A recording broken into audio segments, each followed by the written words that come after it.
sole solero ang liable ng inciting to sedition. Pero may requirement. Kailangan, kung nagsulsul ka ng taong bayan, nagsulsul ka ng maraming tao, kailangan it should be in public. Hindi pwede nagsulsul ka habang kumakain kayo ng hapunan ninyo. Kayo ng 2, 3 doon sa pamilya ninyo, kaibigan nyo. It should be in public rally, social media post, kasi dami nakakabasa dyan, newspaper post, radio, TV, inciting to sedition.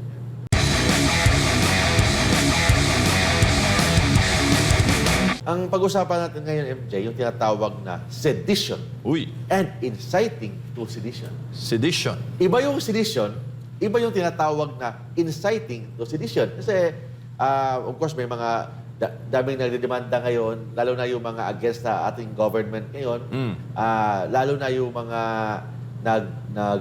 nag-rally doon sa social media, ano pinagsasabi sa social media. So, of course, may napikon ang government, dinimanda sila ng inciting to sedition. O iba nga, sedition ang final. So, pag-usapan po natin, i-define natin, i-explain po natin ang pagkakaiba ng sedition and inciting to sedition. Okay, larga. Ito na. Ano po ba ang ibig sabihin ng sedition, Kuya Mark? From the word sedition, di ba, narinig natin, I'll file a case for sedition against you. Ang sedition kasi, rising publicly and tumultuously. Nag-aalsa ka in public. Kasi kung nag-aalsa ka, galit ka sa government, sa bahay mo lang, hindi yan sedition. Kasi when you say sedition, nag-aalsa ka laban sa gobyerno, rising publicly and tumultuously. From the word tumultuously, ibig sabihin ng paggugulo. May gulo na nangyari. Hindi kailangan nagsasalita ng masama or against the government, kailangan may panggugulo, publicly and tumultuously. The purpose is illegal or unlawful. Particularly, ang purpose is resisting the government, ginulo mo ang government. And pangalawa, yung tinatawag na you inflict hate or revenge against government officials or institutions. Ang ibig sabihin doon, MJ, with respect to sedition, nag-aalsa ka laban sa gobyerno, kailangan yung pag-aalsa mo, hindi lang freedom of press nagsasalita ka doon, ang purpose mo talaga, guluhin ang ating gobyerno. Guluhin ang execution of the law, guluhin ang operation ng ating government. Yun ang ibig sabihin ng sedition. So, pag sedition ba, dapat marami kayo? Kasi, syempre, From the word publicly, kailangan marami kayo. You cannot be liable for sedition kung ikaw lang mag-isa nagsasalita dyan. Oo nga. O ikaw lang mag-isa dyan, pumunta ka sa Luneta, nag-rally ka doon, ikaw lang mag-isa, na pabagsakin ang ating gobyerno, kailangan ganyan. O ikaw lang manggugulo. Hindi yan. Hindi yan sedition. Threat ba yun, Kuya Mark? Hindi yan. Kasi from the word sedition, publicly and tumultuously, kailangan madami. Marami kayo doon, marami kayong nag-aalsa laban sa gobyerno, ang purpose ninyo is hindi na pabagsakin, guluhin. Iba yung pabagsakin sa guluhin. Guluhin lang ang gobyerno in respect to the execution of the law. Yun ang tinatawag na sedition. Kailangan marami kayo, publicly and tumultuously, panggugulo, and marami kayo. Kung ikaw lang mag-isa na pumunta doon sa Luneta, pumunta doon sa Malacanang, nagsasalita doon, umalis ka dyan, Mr. President, kasi gusto akong papalit sa'yo. Ganoon. Hindi yan sedition. Kasi from the word sedition, dapat marami kayo. Okay. Ano po ba ang batas, Kuya Mark, na nag-define dito po sa sedition? From the word sedition kasi, nandiyan yan sa Revised Penal Code. Itong batas na ito, 1932 pa ito na implement sa ating government. So, hindi ito bagong batas. Lumang batas na ito, 1930 pa. Hindi pa yata tayo pinanganak dyan, MJ. Ay, wala talaga. Wala Wala pa. pa. But still, applicable pa rin yung batas na yan, yung sedition. Kuya Mark, ano ba ang essence ng sedition? Ang essence ng sedition, pag-aalsa. Pag-aalsa, but hindi lang ordinaryo na pag-aalsa. Kailangan publicly. You say publicly, kailangan in public view. Kung doon ka sa bahay mo, nag-aalsa ka, ikaw lang mag-isa. Nag-rally ka, ikaw lang mag-isa sa bahay mo o sa compound mo, hindi yan sedition. Parang buwang ganyan. Kasi ang sedition kasi, kailangan publicly. You say publicly, madamihan. And kailangan, hindi lang pag-aalsa na nagsasalita ka laban sa government. Hindi, ginugulo mo ang government. Panggugulo, may violence, may threat, may intimidation laban sa gobyerno. And lastly, ang purpose mo, objective mo is unlawful.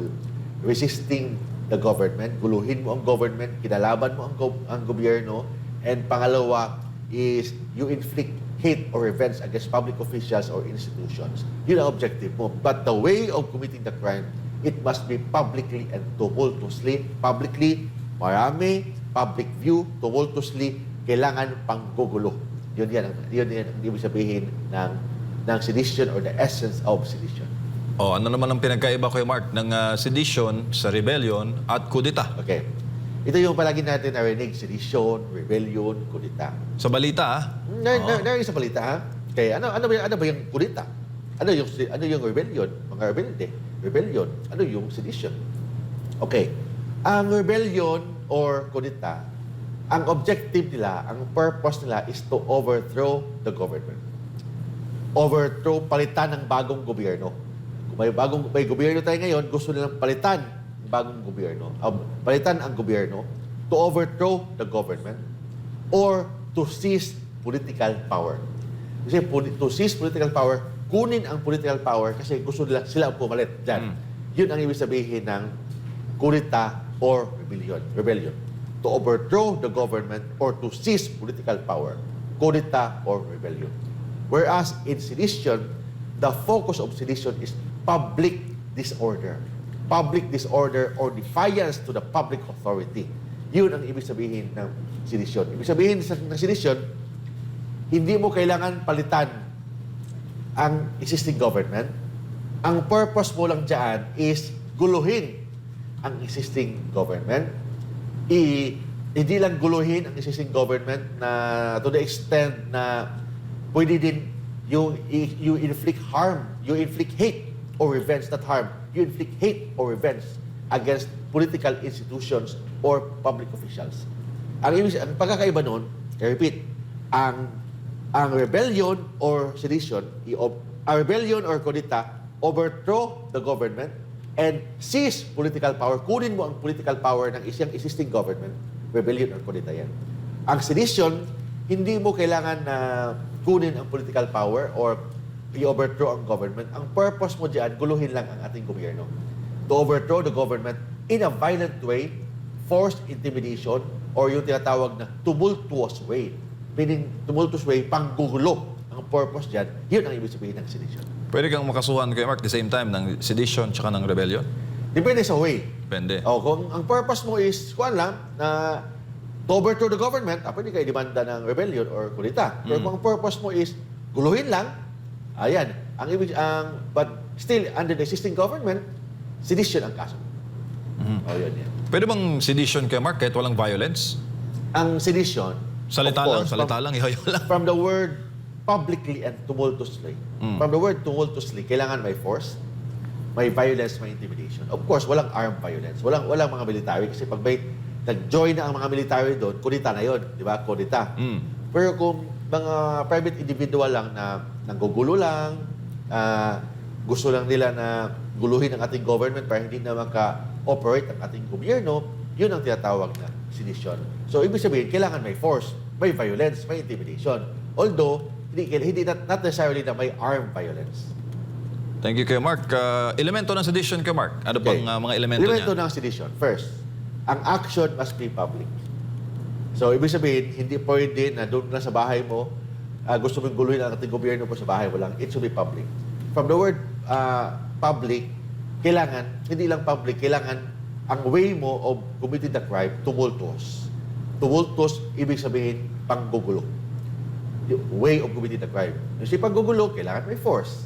Of course, pag nagugulo ka Matik. kailangan may force. Pag nanggulo ka, ikaw lang mag-isa, okay lang yun. Hindi yan panggugulo. Kundi parang natopa ka lang. Bangag ka lang. Oo. Kasi paggugulo, kailangan may force. May violence, may intimidation.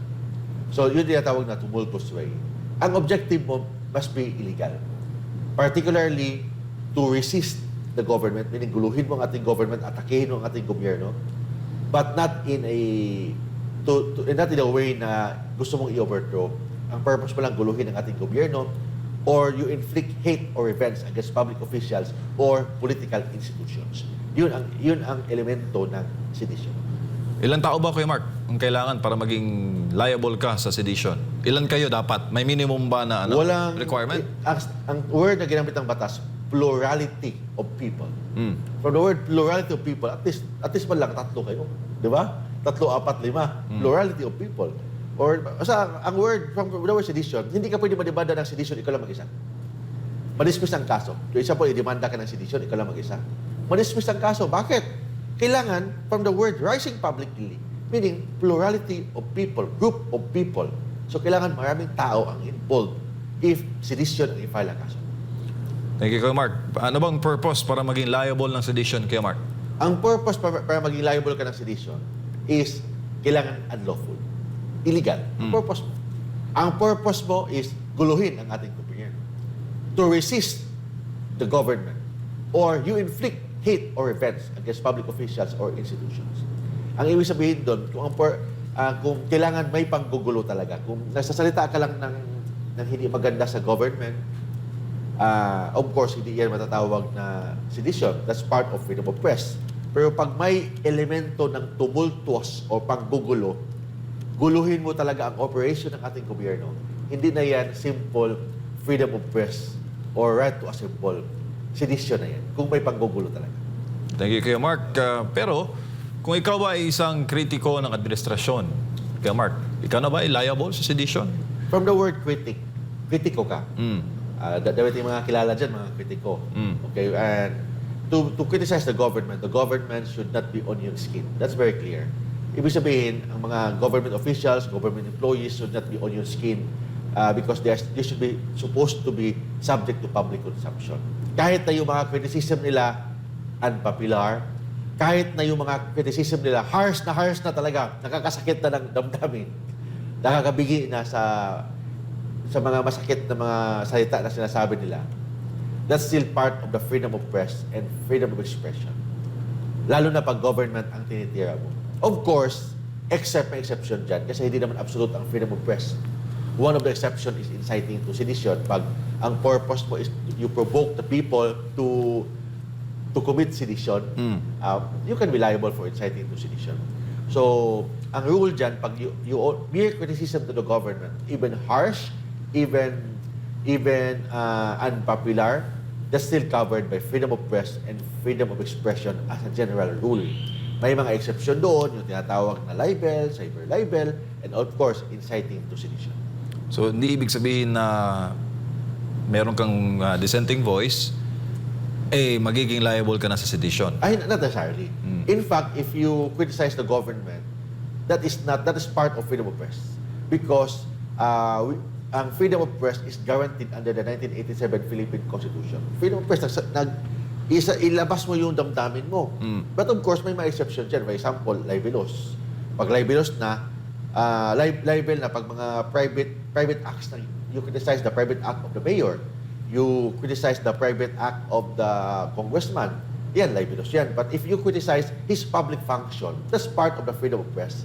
For example, sabihin mo sa congressman na yan, yung congressman na yan, ang daming babae. May asawa siya, but may dalawa siyang babae. May dalawa kabit. siyang kabit. That's private act. Private act of the congressman. So, pwede ba covered sa libel? Pero kung yung congressman na yun, napakabobo naman yung congressman na yun, di ba nung gumawa ng batas? Palaging absent, hindi umaten sa sesyon. Ayan, that's part of freedom of press criticism, even harsh, even unpopular, still covered by freedom of press and freedom of expression.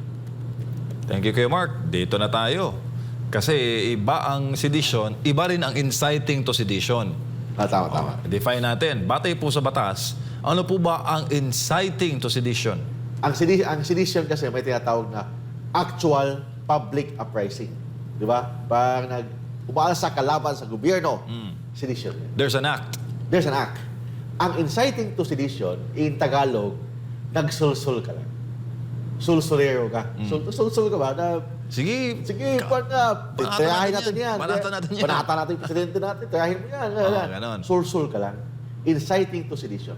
From the word inciting to sedition, it must be public and it must be deliberate. So, ibig sabihin, kung nagsalita ka sa bahay mo, kausap mo yung kaibigan mo, susulan mo yung isang general na Malis ka na dyan sa gobyerno, tirahin natin yung presidente natin. Sa bahay ka lang nasalita, that is not inciting to sedition.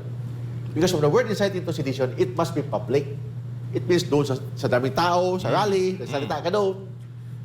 In social media, newspapers, so nagsulat ka sa mga articles mo, that's inciting to sedition because word na ginamit ng batas, it must be public. And second, it must be deliberate. Public and deliberate. Meaning, purpose talaga niya is magsulsul ng tao. And third, kailangan niyang i-provoke ang tao. I-provoke ang taong bayan or incite niya ang taong bayan na mag-commit ng crime of sedition. But, ang sabi ng batas, without participation of the uprising. Ibig sabihin, nagsulsul ka lang pero hindi ka sumali sa uprising. Sinusulan mo lang yung mga tao, naguluhin natin ang ating gobyerno, guluhin natin to, puntahan natin, atakehin natin yung gobyerno natin, patuhin natin yung Malacanang. But hindi siya sumama. Nagsulsul lang siya. So yan, inciting to sedition. Pag sumama ka, actual uprising, sedition yan. Pero kung doon ka lang sa public, nag-speech ka doon, nagsumulat ka sa mga articles sa newspapers, sa social media, that is inciting to sedition. Ibig sabihin ng inciting to sedition, public, deliberate, intentional, and you provoke or you incite people to commit sedition in writing, in speeches, in social media posts, but hindi ka sumali sa actual uprising. Kasi pag sumali ka sa actual uprising, sedition na yan. In inciting to sedition, hindi kailangan na sumunod ang taong bayan sa iyo sa mga pagsulsul mo. Hindi kailangan. The mere fact na sinusulan mo ang taong bayan na manggulo sa ating gobyerno, that is inciting to sedition. Hindi kailangan na naniwala ang taong bayan sa iyo. Hindi kailangan na sinunod ka ng taong bayan. The mere fact na sinusulan mo ang taong bayan, naguluhin natin ang ating gobyerno in writing, in post dyan sa social media or in speech, that is inciting to sedition. Hindi kailangan na sumali ka in the actual uprising. Sino kayo, Mark, ang liable sa inciting to sedition? Ang liable sa inciting to sedition, yung mga sulsulero. Limas term natin para at least maintindihan ng taong bayan. Sulsulero ang liable ng inciting to sedition. Pero may requirement. Kailangan, kung nagsulsul ka ng taong bayan, nagsulsul ka ng maraming tao, kailangan it should be in public. Hindi pwede nagsulsul ka habang kumakain kayo ng hapunan ninyo. Kayo lang dalawa, tatlo doon sa pamilya ninyo, kaibigan nyo. It should be in public rally, social media post, kasi dami nakabasa dyan, newspaper post, radio, TV, inciting to sedition. Kailangan public. And ang purpose mo is sinusulan mo ang taong bayan na mag-commit ng sedition. Pero hindi ka sumali sa actual uprising. Kung may actual uprising man, hindi ka sumali. Nagsulsul ka lang. Yun ang ikaw, liable ka ng inciting to sedition. Thank you, Kuya Mark. Kung makulong ka dahil sa inciting to sedition, nalabag ba yung yung ating karapatan sa malayang paghahayag? Not necessarily. For example, kung inciting to sedition, hindi naman yan matatawag na violation ng freedom of press, freedom of expression, and right to assemble and petition the government to peaceably assemble. Kasi we have the right to petition against the government. That is our constitutional right under the 1987 Philippine Constitution. May karapatan tayo na magwelga. May karapatan tayo na mag-rally. But ang karapatan natin, may word na ginamit ang ating saligang batas, peaceably to assemble. Kailangan peaceful. Pero kung nag-rally ka doon, nagsalita ka, ang purpose mo is sulsulan ang taong bayan para manggulo publicly and tumultuously to commit sedition. Ang purpose is para ma-disturbo ang operation ng ating gobyerno to resist the government or to inflict hate or revenge against government officials or institutions. Yan, pwede ka na maging liable. So, ang ginamit ng batas, liable ba ng freedom of assemble? Depende kung anong pinagsasabi mo doon sa rally. Kung nagsasabi ka sa rally na you just criticized the Philippine government, you just criticized the current administration, That's right. That's your right. Freedom of press, freedom of expression yan. Right to assemble mo yan na pag-rally ka doon. Right mo yan na mag-join sa rally. Pero, kung ang pinagsasabi mo is you encourage yung mga taong bayan na manggulo sa ating gobyerno, ibang usapan na yan. That is already inciting to sedition. Ibig sabihin, yung right to peaceably assembly, hindi absolute right yan. May mga limitasyon. And one of the limitation is inciting to sedition. Halimbawa kay Mark, may nanawagan na magsagawa ng isang one-time, big-time rally. Yan ba ay inciting to sedition? No? That's not inciting to sedition. Guaranteed yan ng ating saligang batas. For example, nanawagan si isang celebrity or isang Personalidad. Isang personality na tayong lahat pupunta tayo sa Luneta o pupunta tayo lahat sa EDSA, mag-rally tayo doon, ipakita na ilabas natin ang ating sama ng loob laban sa ating gobyerno. That is not inciting to sedition. Kasi he only inibita lang niya mga taong bayan na mag-rally in a peaceful rally. Peaceful rally is a constitutional right. Pero kung nanawagan ng isang personality, iba na ha. Kaya tayong lahat, pupunta tayo sa Menjola, batuhin natin ang Malacanang. Batuhin natin, hindi tayo titigil until na hindi lumabas yung ating presidente. Pag lumabas, batuhin din natin yan. Ay, yung usapan na yan. Ha? That's already inciting to sedition. Nangugulo ka na eh. Di ba? May force, may violence na, may intimidation na laban sa government. So that's already inciting to sedition. Pero kung sabihin lang niya, tayong lahat, mga Pilipino, may duty tayo sa ating bayan. Ipakita natin na wala nating tiwala sa ating presidente. Mag-rally tayo doon sa Luneta, mag-rally tayo doon sa EDSA, ipakita natin ang ating sama ng loob laban sa ating gobyerno, but it should be peaceful rally.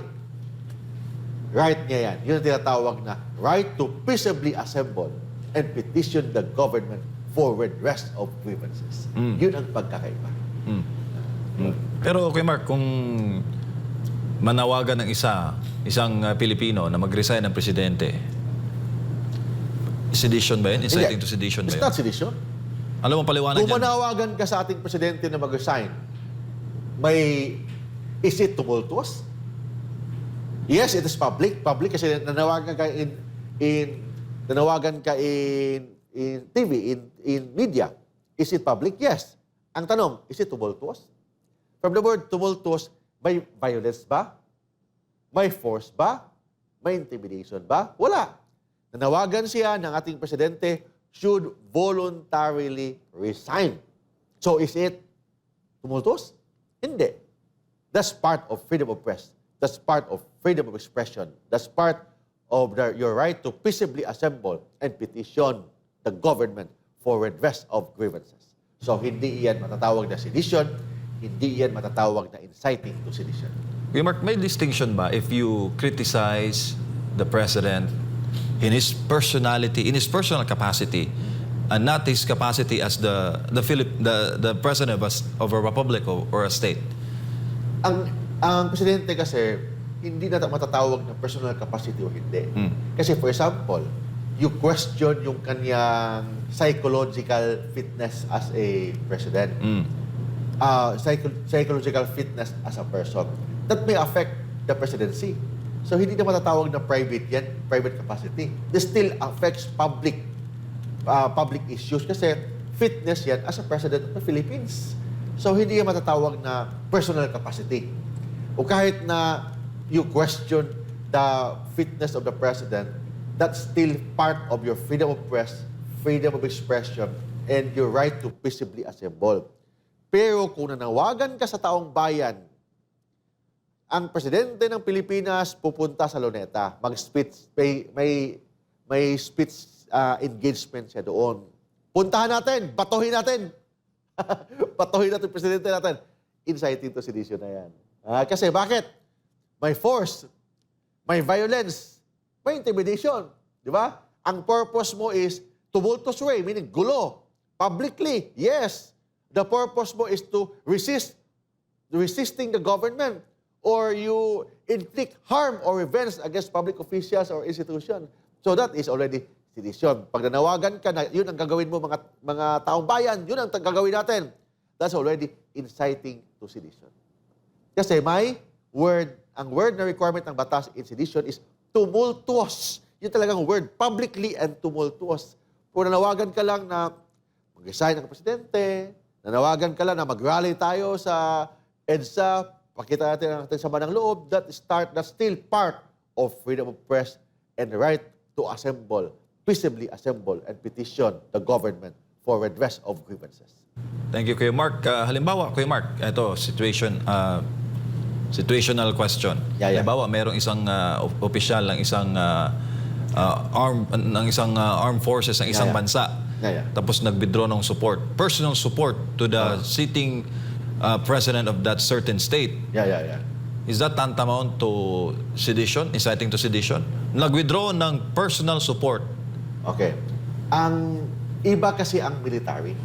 Iba ang military. Don't forget, ang military, may right sila to express yung kanilang gustong sabihin. But dapat ang mga military, lalo na yung mga military, mga opisyal sa government, dapat hindi nakikialam sa politika. Yun yan. Pwede sila mag-express ng kanilang sama ng loob if you are just a civilian employee. But iba ang military kasi they are under military law. May military law sila na dapat hindi sila magganon kasi they should respect the chain of command. Yun yan. But of course, may certain way na pwede silang magsalita ng kanilang sama ng loob. But mag-withdraw ka sa ating presidente and you are an incumbent member sa military, parang may questionable yan. Yes, maybe you have the right because you're still a Filipino, but hindi dapat as a military. Kasi incumbent military ka eh. So, you need to respect that chain of command. But, hindi naman ibig sabihin na wala ka ng karapatan na mag-express ng iyong sama ng loob, sama ng damdamin mo. But, iba kasi pag incumbent ka. Kasi, you are still part in the system. So, bago ka magsalita niyan, mas maganda mag-resign ka muna or you are already a retired official. Okay, thank you kay Mark. Sa ating pong pagbabalik, maraming mga tanong ang nakaumang dito. Nakaka-relate yata itong ating mga kababayan sa ating pong topic. Lalo pat, alam mo Kuya Mark, pag may mga naririnig na balitang inciting to sedition o sedition, parang may chilling effect eh. Parang ayaw mo na mag-comment eh. Yes. Daming takot, lalo na, daming dinamanda. Pakilala natin yung mga celebrity natin, yung mga personality na demanda. Si Eric Celis, dinamanda ng inciting to sedition. Si General Pocnes, dinamanda ng inciting to sedition. In fact, si Atty. Torion yata may kaso ng sedition dati. Di ba? So, daming mga nademanda ng sedition, mga personality. So, ibig sabihin, kailangan natin explain to isa-isa, inciting to sedition. Yung sedition, okay, given na yan. Pero yung inciting to sedition, kailangan natin explain yan. Ano yung inciting to sedition? Kasi ang inciting to sedition, explain natin isa-isa yan kasi may line, may difference between inciting to sedition and freedom of press, freedom of expression. Like for example, yung sinabi ni former Governor Chavit Singson, di ba? Nanawagan sila mag-rally. Is it inciting to sedition or not? No, of course not. That's not inciting to sedition kasi peaceful rally. Wala namang word na guluhin natin ating gobyerno. Kasi ang word na ginamit ng sedition, tumultuous. From the word tumultuous, gulo. May paggugulo ba? Naghikayat ba siya sa taong bayan ng manggulo sa ating gobyerno? O, yun yan. Kung wala, hindi yan matatawag na inciting to sedition.